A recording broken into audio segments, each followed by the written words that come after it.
እስራኤል ከኢራን ጋር ሌላ አዲስ ጦርነት ልትጀምር በመጨረሻው ምዕራፍ ላይ ትገኛለች። ከአሜሪካ ለዚህ ዓላማ እንዲሆን 6500 ቶን የሚጠጋ የጦር መሳሪያ በ24 ሰዓት ውስጥ መረከቧ ተሰምቷል። ይህን የተመለከተ መረጃ ወደ እናንተ አደርሳለሁ።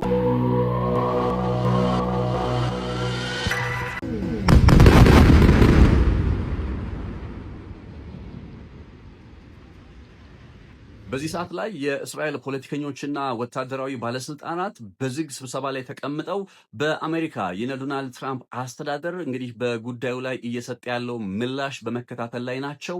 ከዛም በተቀናጀ መልኩ ወታደራዊ ዘመቻ ለመጀመር በመጨረሻው ምዕራፍ ላይ እንደሚገኙም ጭምር መረጃዎች ያሳያሉ።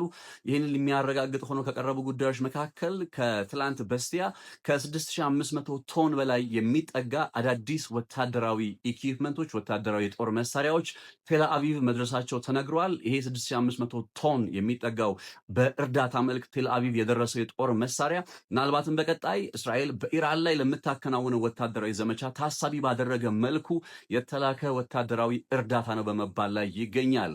ከዚህ ጉዳይ ጋር በተገናኘ የእስራኤል የውጭ ጉዳይ ሚኒስትር ጌዲዮን ሳርም የሚያረጋግጥ ይፋዊ መግለጫን ሰጥተዋል። በመግለጫቸው ላይም የአሜሪካው ፕሬዝዳንት ዶናልድ ትራምፕ ከጠቅላይ ሚኒስትር ቤንያሚን ኔታንያሁ ጋር በመሆን በኢራን ላይ የጀመሩትን ወታደራዊ ዘመቻ ለመቀጠልና በጦርነቱ ለማሳካት ያሰቧቸውን ግቦች ለመጨረስ ወደ መጨረሻው ምዕራፍ ላይ መሆናቸውንና ይህ ወታደራዊ ዘመቻም ደግሞ ኢራን በድጋሜ ለእስራኤልም ሆነ ለአሜሪካ ብሎም ፍሪ ወርልድ የሚሉት አለ በኮቴሽን ውስጥ ለፍሪ ወርልድ አደጋ እስከማትሆንበት ደረጃ ድረስ የሚከናወን ነው በማለት ነው እንግዲህ ጦርነቱ አይቀሬ መሆኑን የገለጹት። ታዲያ አሁን ላይ ምናልባት በሚቀጥለው ሳምንት እስራኤል በኢራን ላይ ወታደራዊ ዘመቻውን በመቀጠል ጦርነቱን በይፋ ልታስጀምረው እንደምትችል ነው በመገለጽ ላይ የሚገኘው። ከዚህ ጋር በተገናኘ ታዲያ ኢራንም ጉዳዩን በዝምታ የምትመለከት አልሆነችም። ባሳለፍነው ሐሙስ ሌሊቱን የጸረ አየር ላይ ጥቃት መከላከያ ስርዓቷን አክቲቬት ያደረገች ሲሆን በዋናነት የአነስተኛ አውሮፕላኖችና ድሮኖችን እንቅስቃሴ ለመከታተል ያስችላል ተብሏል። ከዚህ ባለፈም ግን በኢራን በኩል በጣም ጠንካራ የሚባሉ አስተያየቶች እየተደመጡ ይገኛሉ። መሱድ ፔዝኬሽያን የኢራኑ ፕሬዝዳንት አንድ የሰጡት ሀሳብ ምንድን ነው? ዓለም የኢራንን ቶለራንስ ተመልክቷል። ኢራን ምን ያክል እንደቻለቻቸው አይቷል። ባህር ላይ ከበባ ወይም እገዳ በሚል ስያሜ አሜሪካ እያከናወነች ያለው ድርጊትም ጦርነቱን የቀጠለችበት ሌላ መልክ መሆኑንም መረዳት እንችላለን በማለት ሀሳባቸውን ሰንዝረዋል። ጠንከር ያለ አስተያየት በመስጠት ረገድ ተጠቃሽ ከሆኑት መካከል የአይአርጂሲ የቀድሞ ኮማንደር ኢንቺፍ የነበሩት መሐሰን ራዛይ አንድ ያቀረቡት ሀሳብ አለ። ከዚህ በላይ ኢራን የአሜሪካን የባህር ላይ ከበባ እንደማትታገስና አጸፋዊ እርምጃ ለመውሰድ እንደምትገደድ ከገለጹ በኋላ ምናልባት አሜሪካ በቀጣይ አዲስ ጦርነትን ከእስራኤል ጋር በመሆን የምትጀምር ከሆነ የአሜሪካ መርከቦችን እናሰጥማቸዋለን፣ ወታደሮቻቸውንም ማርከን እናስራለን በማለት ለጦርነቱ ያላቸውን ዝግጅት ገልጸዋል። ከብዙ ጊዜ በኋላ ምናልባትም የጠቅላላ መሪ ስልጣንን እንግዲህ ከያዘ በኋላ ወይም አያቶላህ አሊ ካሜኒን ከተካ በኋላ ድምፁ ተሰምቶ ማያቀው አዲሱ የኢራን ጠቅላይ መሪ ሙጅተባ ካሜኒ ትላንትና በድምፅ የታገዘ መልእክት ባስተላለፈበት ጊዜም አጽንኦት የሰጠበት አንድ መሰረታዊ ጉዳይ ከዚህ ጋር የተገናኘ ነው። አሜሪካ 60 ቀናት ሙሉ ከኛ ጋር በጦርነት ላይ ብትቆይም ነገር ግን ዛሬም ድረስ ወታደራዊ እቅዶቿን ወይም ግቦቿን ማሳካት አልቻለችም። ይህም ከሽንፈት በተለየ መልኩ ሊታይ የሚችል አይደለም። የሆርሙዝ ሰርጥ ከአሜሪካና ጋሮቿ ተጽዕኖ ነፃ በሆነ መልኩ በመጪው ጊዜ ይቀጥላል በማለት ሀሳባቸውን ገልጸዋል።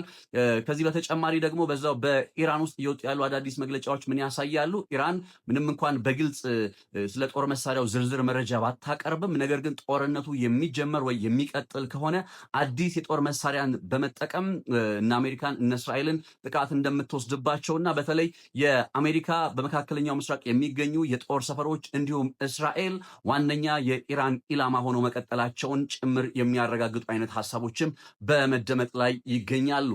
በዚህ ደረጃ እንግዲህ በሁለቱም ወገን ወታደራዊ ዝግጅቶች እየተከናወኑ ከመሆኑ ጎን ለጎን ደግሞ የአሜሪካው ፕሬዝዳንት ዶናልድ ትራምፕ አሁንም ቢሆን ድርድሮች እንግዲህ በጀርባ እየተከናወኑ ነው።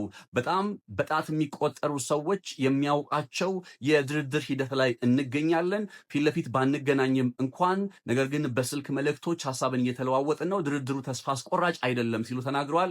ይሄ የእሳቸው አስተያየት በእርግጥ እንደው የሆነ ተስፋ አለው ብዬ ሳይሆን የምነግራችሁ ዶናልድ ትራምፕ እያሉ ያለውን ነገር ለመጠቆም መጠቆም ስለፈለኩ ነው እንጂ የዶናልድ ትራምፕ አስተያየት እንደዚህ በተለይ ድርድር አለ፣ ጦርነቱ እየቆመ ነው፣ ተስፋ አለው የሚል አይነት ሐሳባቸው የአሜሪካን የቦንድና የስቶክ ገበያ ለማረጋጋት የሚያደርጉት ጥረት አንድ አካል እንደሆነ በርካቶች ይሞግታሉ፣ ይከራከራሉ።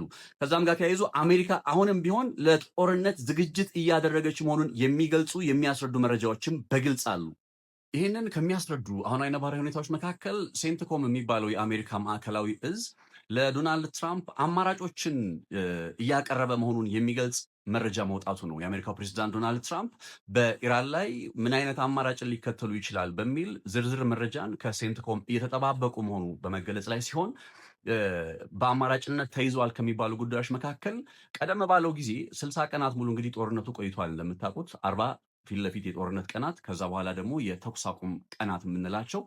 በዚህ ጊዜ አሜሪካ በአየር ኃይልም በባህር ኃይልም ሞክራ እንግዲህ ሆርሙዝንም አላስከፈተችም፣ ኢራን ላይ የምትፈልገውን ነገር አላሳካችም እና አሁን ሙሉ ይፋዊ ጦርነትን በማያስጀምር አይነት መልኩ ፈጣንና አጭር ወታደራዊ ዘመቻን በኢራን ላይ እናድርግ የሚለው ጉዳይ በግንባር ቀደምነት እያቀረቡት ያለ የሴንትኮም አማራጭ ሆኗል። የዩራኒየምን ጉዳይ ገብተን እንቆጣጠርም ሌላኛው እንደ አማራጭ የሚያቀርቡት ነው። ያው ብዙም የማያስኬድ አይነት ሀሳብ እንደሆነ ይታወቃል።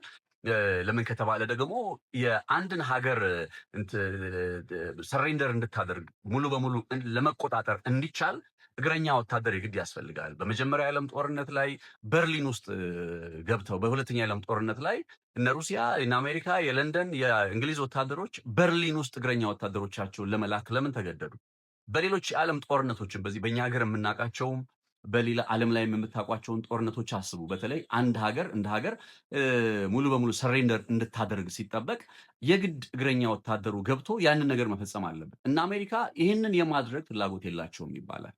ለምን ከተባለ ያው የኢራንን እነሱ እንደዛ ብለው ባይገልጹትም ግን የኢራን የመሬት አቀማመጥ የኢራን ወታደራዊ አቅም በተለይ እግረኛ ላይ ሚሊየንስ የሚቆጠሩ ወታደሮች ናቸው ያሉት።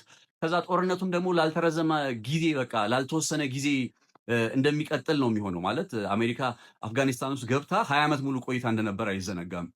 ኢራን ውስጥ እንዲህ አይነት ነገር ላይ ገጥማት የሚችልበት ምንም ነገር የለም። ከዛ በመጨረሻ አፍጋኒስታን ላይ ጥላ እንደወጣችው ከዓመታት በኋላ ጥላ የመውጣት አይነት ጣፈንታ ነው የሚገጥማት እንጂ እንዲህ በቀላሉ እጃቸውን አይሰጡም ኢራናውያኑ። ስለዚህ ከዚህ አንጻር እግረኛ ወታደር የማስገባት አይነት አካሄድ የሚለው ብዙም ታሳቢ እየተደረገ አይደለም ይባላል። ነገር ግን አጭርና ፈጣን የሆነ ወታደራዊ ዘመቻ እንግዲህ በአየር ላይ ጥቃት፣ በባህር ላይ ብቻ ባላቸው መንገድ ሁሉ አጭርና ፈጣን የሆነ ወታደራዊ ጥቃትን መሰንዘር የሚል ጉዳይን በጠረጴዛቸው ላይ እየቀረበላቸው ይገኛል ብለዋል ትራምፕ። በአንድ መልኩ ድርድሩ ቀጥሏል፣ በስልክ መልእክቶችን እየተለዋወጥን ነው ይላሉ። በሌላ መልኩ ደግሞ እነ ሴንትኮም አማራጭ እንዲያቀርቡላቸው በዚህ መልኩ እንግዲህ እንዳልኳችሁ የእነሱን ዝርዝር መግለጫ በመጠባበቅ ላይ ይገኛሉ። ናው እነ እስራኤል በአንድ ወገን የወታደራዊ ዝግጅታቸውን ወደ መጨረሻ ምዕራፍ ላይ አድርገዋል። ጌዲዮን ሳር ያው የጀመርነው ዓላማን ለመጨረስ ከአሜሪካ ጋር በመሆን በቀጥታ ጦርነቱን እንጀምራለን የሚል ሀሳብንም ተናግረዋል። ስለዚህ አሁን መቼ ይጀምራል በሚለው ጉዳይ ላይ አንዳንዶች የሚቀጥለው ሳምንት ላይ እስራኤል ጦርነቱን ልትጀምረው እንደምትችል ደጋግመው እየዘገቡ ነው። ያው ጦርነቱ እንደማይቀር ነው አሁን ባለው ነባራዊ ሁኔታ መቼ ከሚለው ነገር በዘለል ጦርነቱ እንደማይቀር ነው መረዳት የምንችለው። በእንደዚህ አይነት መንገድ ኢራንን ማስገበር ኢራንን በቁጥጥር ስር ማድረግ ይችላሉ ብላችሁ ብትጠይቁኝ በጦርነት ቢችሉ ኖሮ 40 ቀን ሙሉ ተዋግተው ባሳኩት ነበረ። በጦርነት አይችሉም። በድርድርና በስምምነት ብቻ ነው ከኢራን ጋር አብረው መስራት የሚችሉት ብዬ ነው ማምነው እኔ። በጦርነት ቢቻል 40 ቀን ተዋግተዋል። ከዛ በፊት 12 ቀን ተዋግተዋል። ምን አመጡ? ዩራኒየም የሚሉትን ነገር እንኳ እኮ ስቲል በእጃቸው አላስገቡም። አሁንም ግን ስለ ወታደራዊ አማራጭ ያወራሉ፣ ስለ ጦርነት ያወራሉ። ዊገና ዌይቴንሲ ምን አይነት መንገድ እንደሚከተሉ። በእስራኤል በኩል ግን ከአሜሪካ የምትፈልገውም የወታደራዊ እርዳታ 6500 ቶን የሚጠጋ ወታደራዊ እርዳታን አግኝታለች። እሱን ይዛ ደግሞ እንግዲህ እስኪጨርስ ድረስ ጦርነቱን ትገባለች። በነገራችን ላይ ከጦርነት ማን የሚያተርፍ ይመስላችኋል? አሜሪካ ውስጥ፣ ዓለም ላይ በአጠቃላይ ከጦርነት ማን ነው የሚያተርፈው? አሁን የኢራንና የአሜሪካ ጦርነት ስለቀጠለ በዚህ ጦርነት ላይ ማን ነው አትራፊ ሆነው? ከአሜሪካና ኢራን ጦርነት ማን ተጠቃሚ ሆነ የሚለውን ጉዳይ በተመለከተ በሌላ ቪዲዮ በጣም አስገራሚ መረጃዎችን አጠቃልዬ ወደ እናንተ መለሳለሁኝ። ነፃነት ላቀው ነበርኩኝ በሬድሲ ፖስት። በየዕለቱ በእንዲህ አይነት መረጃዎች እንገናኛለን። ሰብስክራይብ በማድረግ ቤተሰብ ሁኑ። አብራችሁኝም አሁን ከጎን ስለሆናችሁ በጣም አመሰግናለሁኝ። መልካም ቆይታ ይሆንላችሁ።